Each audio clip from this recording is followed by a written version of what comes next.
매년 12월 둘째 주일은 성서주일로 지킵니다. 성서주일은 성경을 중심에 두고 신앙의 본질을 돌아보는 시간입니다. 교회는 내외적으로 몇 가지 도전을 받고 있습니다. 디지털 시대에 들어서면서부터 이 성경에 대한 접근성이 한층 높아지기는 했지만 성경을 읽는 시간이 점점 줄어들고 있고 성경을 깊이 묵상하는 시간도 줄어들고 있습니다. 우리 성서주일에 성경을 주신 하나님께 감사를 하고 성경의 소중함을 다시 새기면서 말씀 따라 살기로 결단하는 시간이 되시기 바랍니다. 김진호 목사님이 청계천 골목에서 빈민 선교를 할 때 있었던 일입니다. 한 남자가 폐결핵에 걸려서 다 죽어가고 있는 것을 불쌍히 여겨서 약도 구해다 주고 먹을 것도 공급해 주어서 겨우 살려내었습니다. 그런데 성탄절에 예배를 드리고 있는데 한 여인이 밖에서 김진학 목사 나와 하고 소리치는 것입니다. 나왔더니 우리 남편이 당신 때문에 얼어 죽었어 그러면서 펑펑 울더랍니다. 자초지종을 물었더니 남편이 병들었을 때는 그나마 집에서 누워 있었는데 병이 나아 건강해지니까 날마다 술 마시고 돌아다니다가 얼어 죽었다는 것입니다. 그 말을 들은 목사님이 말씀을 전하지 않고 음식과 약을 먼저 가져다 준 것에 대해서 후회를 했다고 합니다. 사람은 떡으로만 사는 것이 아닙니다. 물론 떡이 필요합니다. 돈도 중요합니다. 돈이 있으면 왕 같은 삶을 살 수 있습니다. 사람들은 왕 같은 삶을 살면 행복할 것이라고 생각합니다. 착각입니다. 여러분, 세상에 가장 외롭고 불안하고 불행하게 산 사람들 가운데 대부분이 왕들이었어요. 돈은 중요한 것이지요. 돈은 많은 일을 할 수 있게 하는 것이지요. 그러나 돈으로 행복은 살 수가 없어요. 더군다나 돈으로 구원을 살 수 없습니다. 성경을 보면 떡으로만 살려고 했던 대표적인 인물이 나와요. 바로 에서였어요.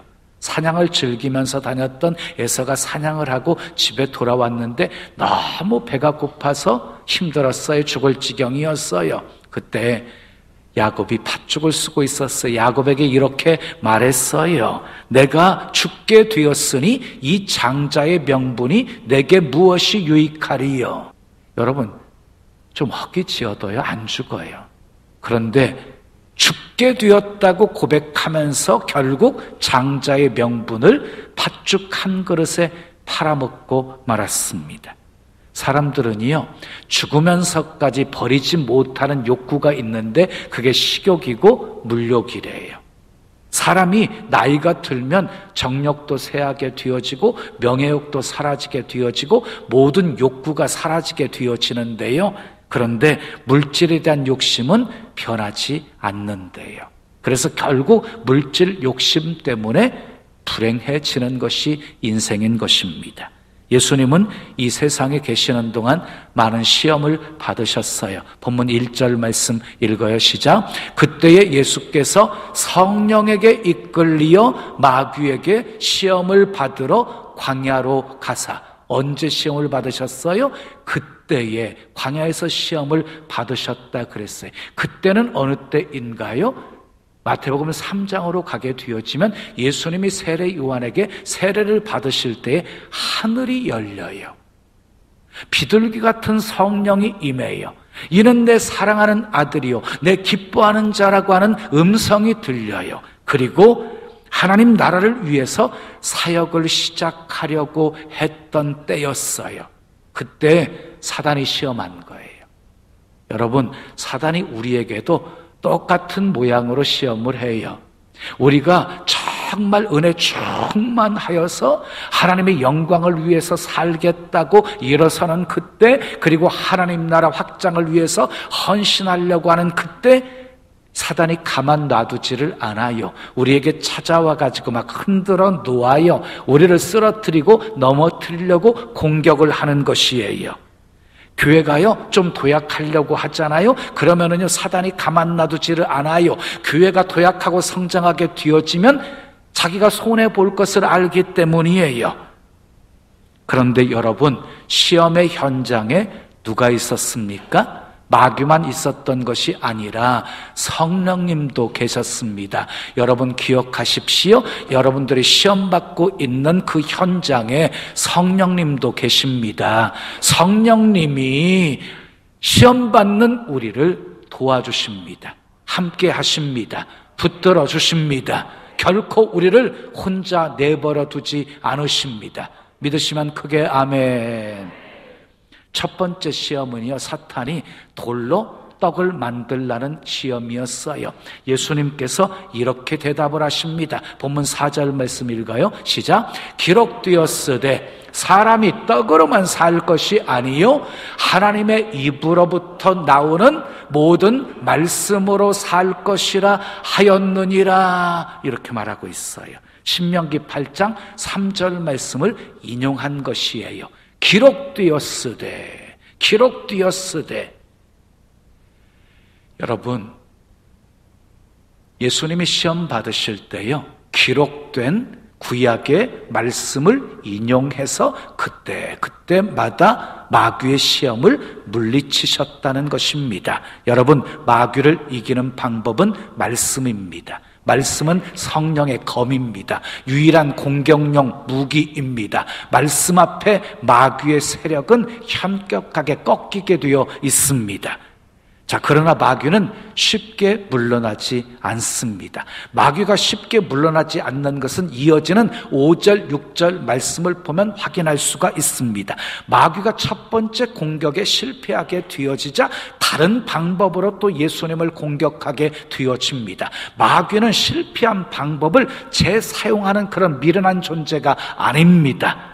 분위기를 바꾸고 상황을 바꾸어서 색다른 방법으로 공격을 하는 것입니다.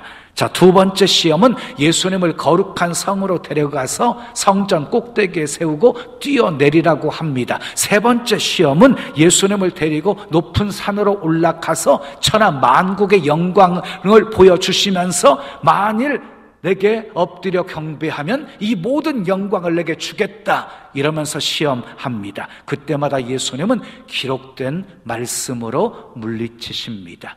예수님이 마귀를 물리친 방법은 기록된 말씀이었습니다.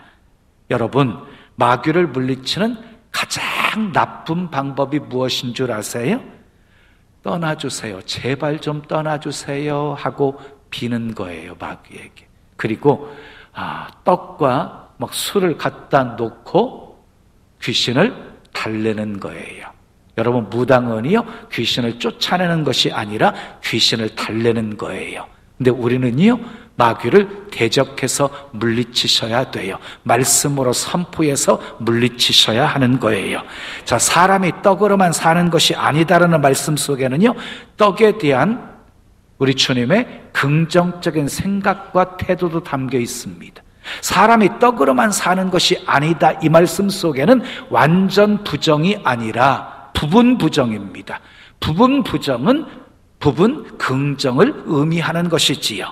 자, 예수님은 떡과 돈을 부정하지 않았습니다. 떡과 돈이 많은 일을 한다는 것을 인정하고 계십니다. 그러므로 떡과 돈을 하찮게 여기는 것은 어리석은 일입니다. 그러나 돈만 있으면 무엇이든지 다 할 수 있다고 하는 생각, 돈만 있으면 정말 행복해질 수 있다고 하는 생각은 더욱 어리석은 일입니다.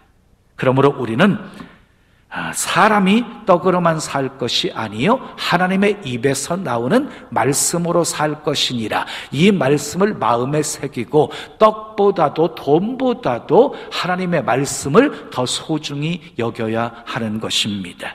그러면 말씀으로 산다는 것은 무엇일까요? 첫 번째 따라하겠습니다. 하나님에 대한 사랑의 표현입니다.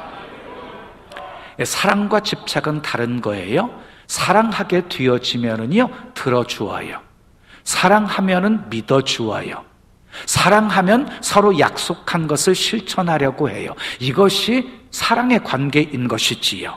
자, 그러나 집착은 다르지요. 스토커 보세요. 사랑이 아니라 집착이지요. 상대방의 생각과 마음은 아랑곳하지 않고 자기 욕구만을 채우려고 하는 것, 이게 집착이지요. 여러분, 사랑은요, 상대방의 말을 들어주는 거예요. 남편의 말 들어주세요. 아내들 아멘. 그게 사랑이에요. 아내 말 들어주세요. 남편들 아멘. 그게 사랑이에요. 자녀들 말 들어주세요. 그것이 사랑이에요. 요한복음 14장 15절은 이렇게 말씀합니다. 함께 읽어요. 너희가 나를 사랑하면 나의 계명을 지키리라. 21절 말씀 읽어요. 시작. 나의 계명을 지키는 자라야 나를 사랑하는 자니. 또 23절 말씀 읽어요. 시작. 사람이 나를 사랑하면 내 말을 지키리니. 예수님의 말씀을 한마디로 정리하면은요, 예수님을 사랑하면 말씀을 지킨다는 거예요. 그러니까 말씀을 지키는 삶은 무엇이에요? 우리 주님을 사랑한다고 하는 표현인 거예요. 사랑의 표현인 거예요.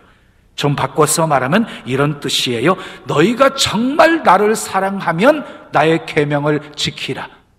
예수님이 왜 이렇게 당연한 말씀을 하시고 계시는 것일까요? 예수님을 사랑한다고 하는 사람들이 계명을 지키며 살지 않고 있었기 때문이었어요. 예수님을 따르면서 주여 주여 부르던 사람들이 주님의 말씀에 가르침 따라 살지 않았기 때문이었어요.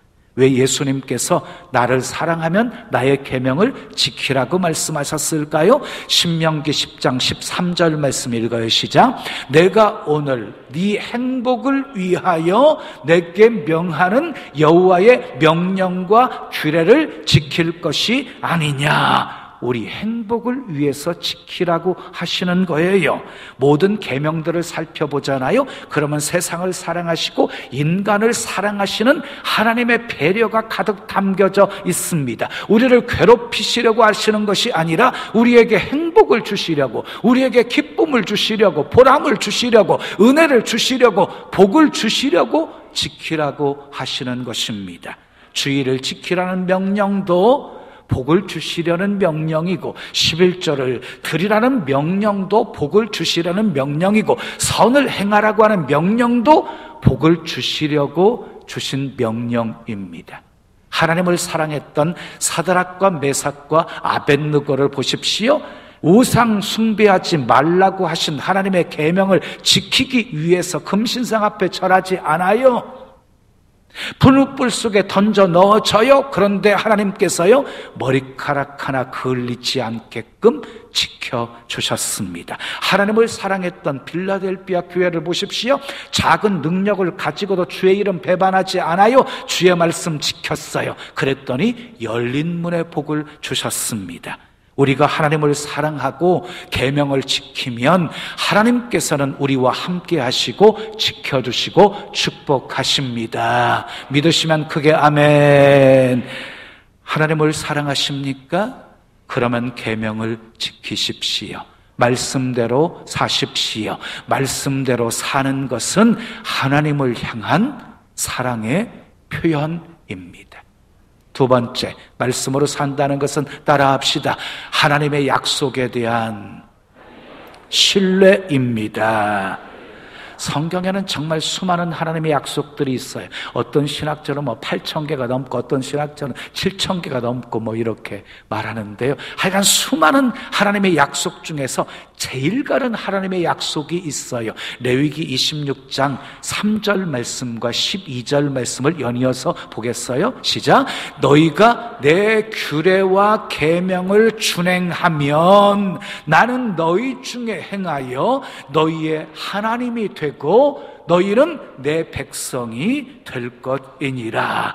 약속대로 우리가 규례와 계명대로 지켜 행하면 천지를 지으신 하나님이 나의 하나님이 되어주시겠대요. 그리고 우리를 하나님의 백성 되게 해주시겠대요. 엄청난 축복이지요. 근데 여러분, 약속은요, 상호적인 거예요. 상호적인 거예요. 약속은 혼자서가 하는 것이 아니라 서로 하는 것이에요. 그런데요, 짝사랑은요, 상호적이지가 않아요. 그래서 짝사랑은 시작은 있는데 열매가 없는 것이에요. 그러나 진정한 사랑에는요, 시작도 있고 열매도 있습니다. 상호적이기 때문입니다. 서로 응답하는 것이 있기에 열매도 있는 것입니다. 출애굽한 이스라엘 백성들을 하나님께서 광야로 인도하셔서 그들을 시험하시고 낮추시지요. 그들의 마음이 어떠한지, 명령을 지키는지 아니 지키는지를 확인해 보시려고 시험하신 것이었어요. 오늘도 마찬가지입니다. 우리가 말씀대로 사는지 아니하는지 하나님께서는 우리를 시험하십니다. 그러므로 환경 바라보시고 형편 바라보시면서 넘어지지 마시고 말씀 붙들고 순종하며 사십시오. 말씀대로 사는 것이 시험을 통과하는 비결입니다. 말씀으로 살면 하나님께서는 약속하신 대로 우리와 함께 하시고 지켜주시고 도와주시고 축복하십니다. 믿는 사람들, 성경에 나오는 믿음의 위인들을 한번 생각해 보십시오. 절망의 환경 속에서도 넘어지지 않았어요. 포기하지 않았어요. 소망을 잃지 않았어요. 하나님은 모든 것 합력해서 선을 이루실 것을 믿었어요. 바랄 수 없는 중에 바라고 믿었어요. 하나님의 약속을 믿었기 때문이에요. 하나님의 신실하심을 믿었기 때문이에요. 하나님은 약속하신 것 반드시 이루시는 신실하신 분이십니다. 믿으시면 아멘 하세요. 자, 베드로 보세요. 베드로 하나님의 말씀을 신뢰하고 순종해서 깊은 곳으로 나아가 그물을 던짐으로 인하여서 그물이 가득 채워지는 그런 축복을 경험하게 되어집니다. 마르다를 보십시오. 말씀에 대한 신뢰를 가지고 순종하여서 무덤을 막고 있는 돌을 옮겨 놓았더니 죽었던 나사로가 살아서 걸어 나오는 기적을 보게 되어집니다. 10명의 나병 환자를 보십시오. 예수님의 말씀을 신뢰하고 순종하여서 제사장에게 몸을 보이러 가던 도중에 깨끗함을 받는 치유의 은혜를 체험하게 되어집니다. 자, 요한복음 9장에 나오는 한 소경을 보십시오. 말씀을 신뢰하고 순종하여 실로암 못에 가서 그 물로 씻어서 다시 눈을 떠서 보게 되어지는 은혜를 체험하게 되어집니다. 하나님의 약속을 신뢰하시면 아멘 하십시오. 그러면 말씀대로, 약속하신 말씀대로 순종하며 살아야 하는 것입니다. 세 번째, 말씀으로 산다는 것은 따라합시다. 말씀에 반복하여 응답하는 것입니다. 여러분, 말씀으로 사는 것은 한 번으로 끝나는 게 아니죠. 한 번 성경 읽는 것으로 끝나는 게 아니고, 성경 한 번 묵상하는 것으로, 성경 한 번 순종하는 것으로 끝나는 것이 아니지요. 반복적인 것이지요. 반복적으로 우리는 말씀에 응답하면서 살아야 되는 것이지요. 시편 1편 1절에서 2절 말씀 우리 함께 읽어요. 복 있는 사람은 악인의 꾀를 쫓지 아니하며 죄인의 길에 서지 아니하며 오만한 자리에 앉지 아니하고 오직 여호와의 율법을 즐거워하며 그 율법을 주야로 묵상하는 자로다. 율법을 즐거워하면서 그 율법을 주야로 묵상한다는 말이 무슨 말이에요? 매일 반복하여서, 매일 반복적으로 말씀을 삶 속에 적용하면서 산다는 것이지요.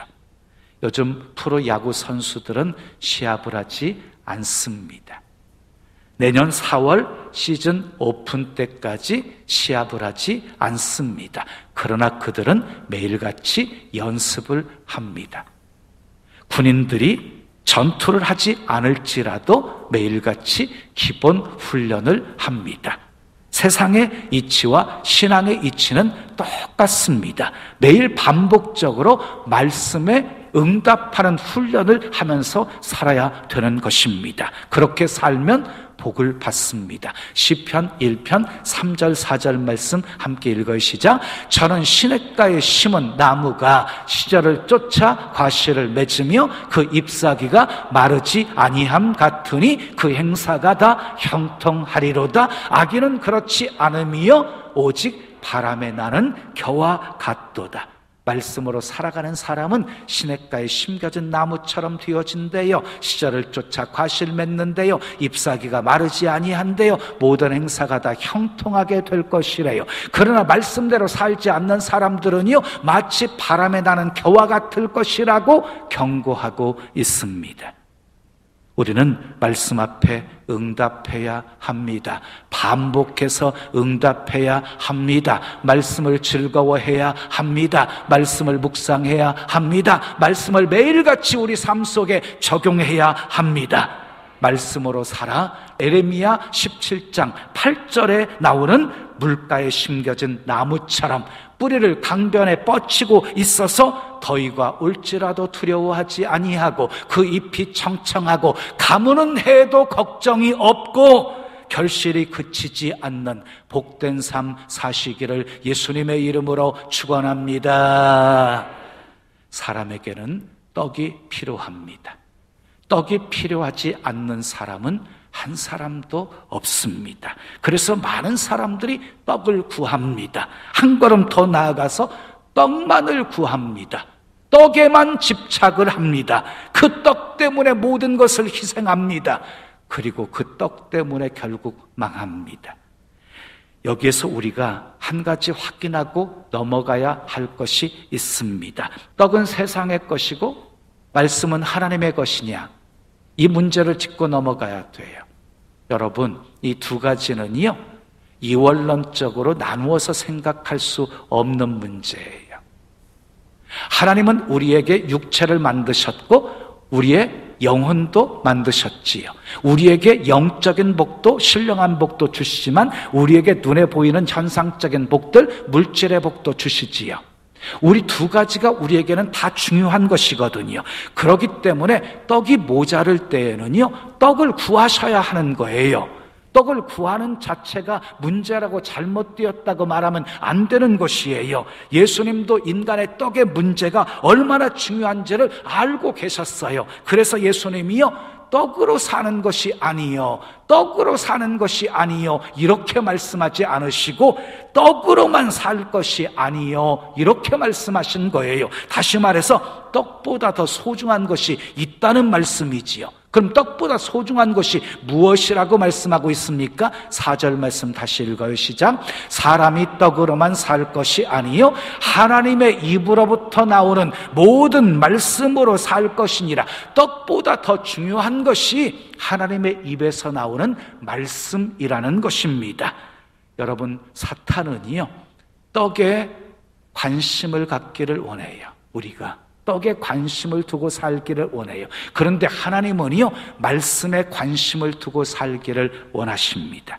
말씀 없이 잘 사는 길이 없기 때문입니다. 말씀 없이 성공도 없고 성숙도 없기 때문입니다. 물을 떠난 고기가 살 수 없는 것처럼 말씀 떠나 우리는 살 수 없는 존재이기 때문입니다. 사랑하는 여러분, 어떤 어려움과 시련과 시험 속에서도 절망하지 마십시오. 말씀 붙들고 순종하며 사십시오.